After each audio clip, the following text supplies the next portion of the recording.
So what is the U.S. Green Party's position on TTIP? We need to stop it, like the other corporate trade agreements, like the Trans-Pacific Partnership and the Trade and Services Agreement. These are very deceptive, manipulative, behind closed doors deals.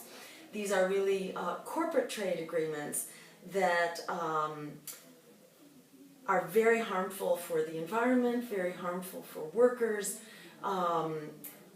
for public health, for healthcare systems, for finance and public control over finance and accountability. And fundamentally, they overwhelm our democracy.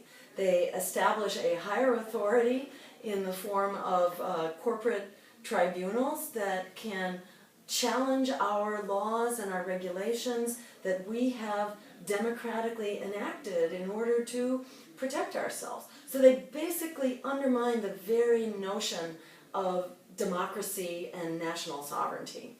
And they replace it with a global corporate economic elite that rules us all. So we must stop these agreements, plain and simple.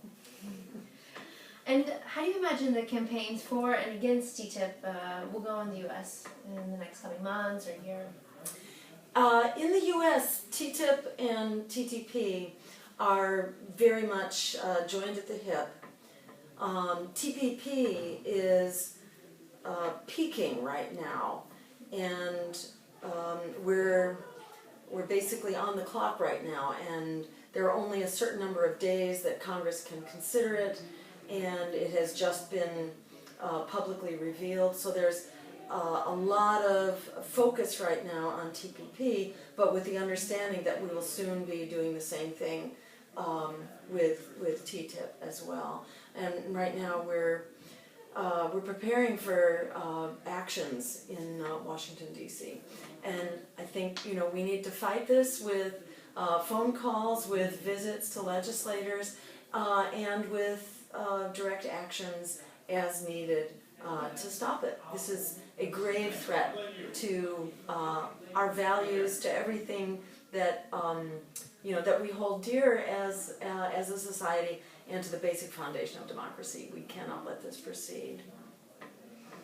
And why don't you think that more American politicians are against free trade agreements like TPP or TTIP?